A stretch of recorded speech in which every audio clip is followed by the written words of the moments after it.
Oh my goodness, do I have some garden cleanup that has to be done.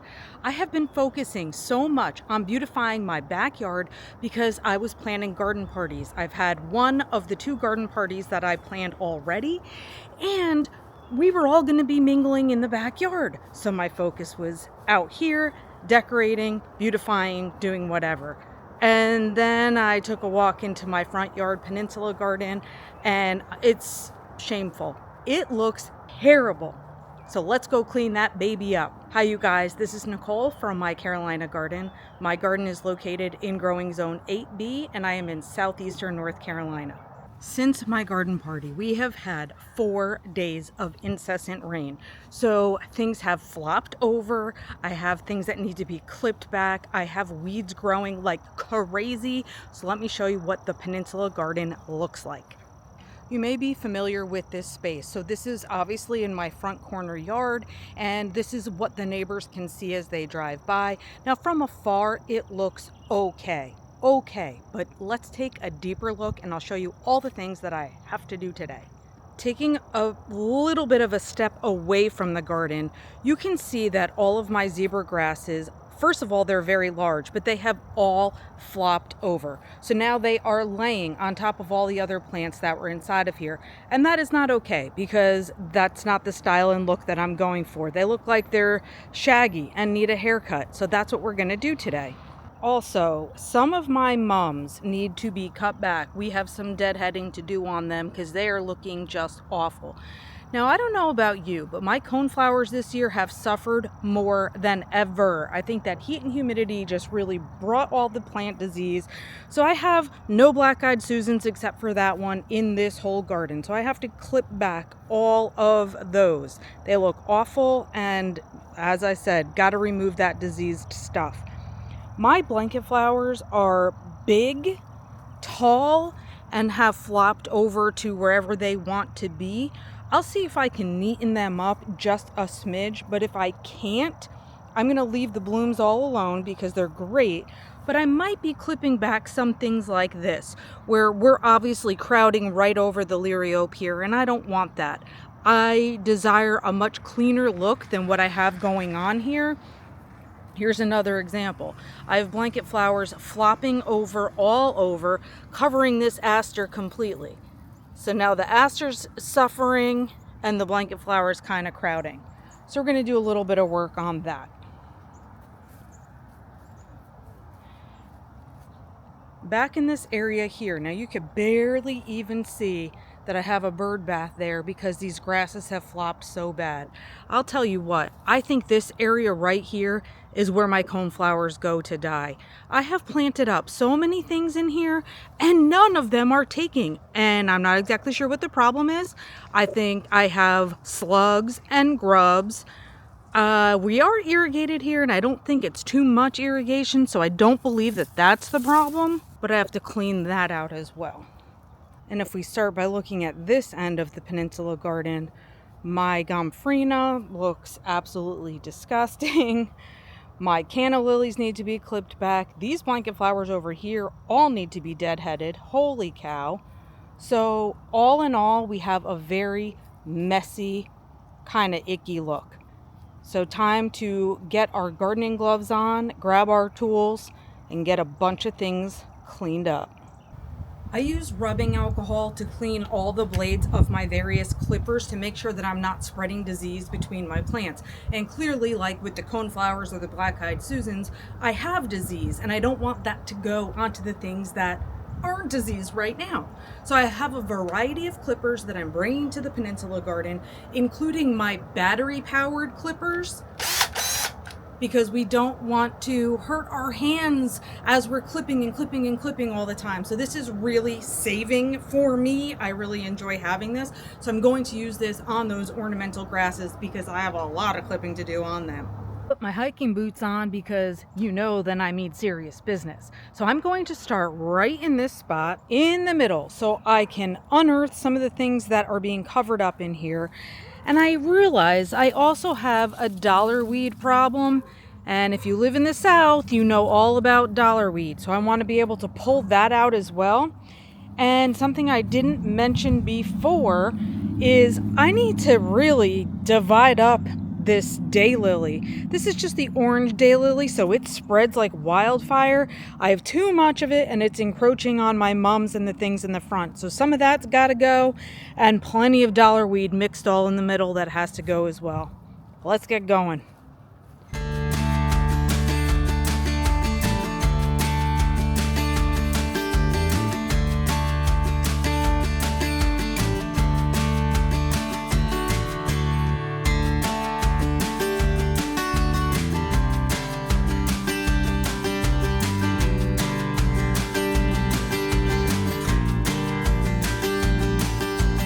I think I just came up with a clever idea, but I'm not sure.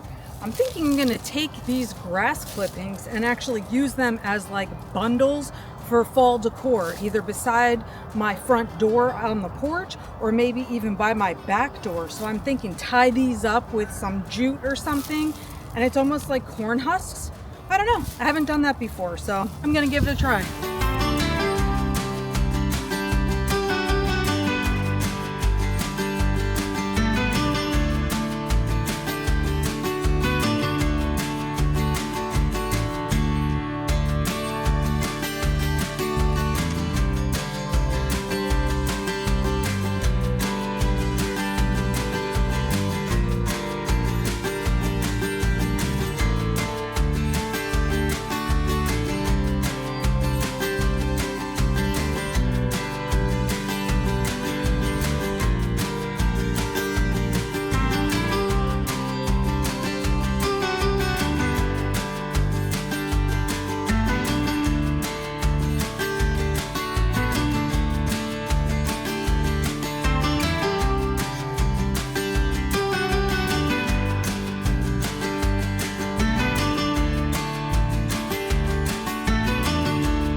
So of course I'm here cutting up my gomphrena, and here's something that I noticed.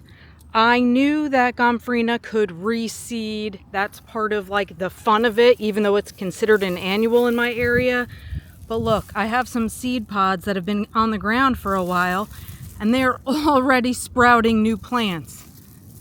How adorable is that? So I guess I actually need to collect some of these and have them grow and save them, overwinter them indoors. But stuff like this, oh my gosh, I can't believe it. It's gotten so big, so I don't know. Maybe I'll just spread them around too and put some under the mulch. And here's another thing. I've seen a bunch of grubs just since I've been digging on the edges here. And I don't know about you, but I just kill them. I just squish them right away. I don't care about getting the granules and the poison to kill them if I find them right there. So I usually just take care of the job myself. I know it's disgusting, but I also love my plants very much and I'm going to protect them.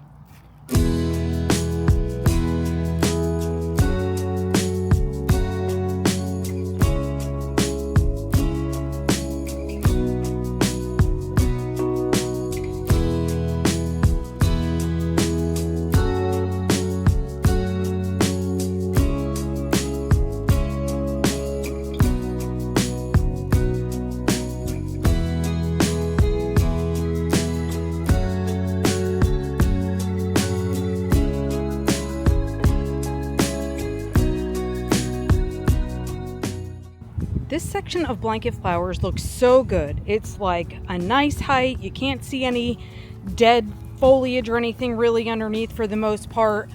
Maybe I did the best job keeping it deadheaded. I don't know. But this one right here, it is definitely tall, kind of icky. And I just tried to see if I could flop it over to like hide the ickiness. But no, it looks like this one needs to just come right out. I could do an entire video, like an hour long, just deadheading the blanket flowers. That's how long it's taking me because I have so many.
Okay, so here's some of my debris. Here are 3 bunches of dried tall grasses that I intend to use in my fall decor. And let's take a look at what the peninsula garden looks like. So first of all, I did cut some branches on the crepe myrtle, which is clearly not doing very well anyway. And got some of the daylilies cleared out and actually unearthed another coneflower in here. I think it's black-eyed Susans, but it could be an echinacea. And then look at all this space now. Space in front of the rock right there.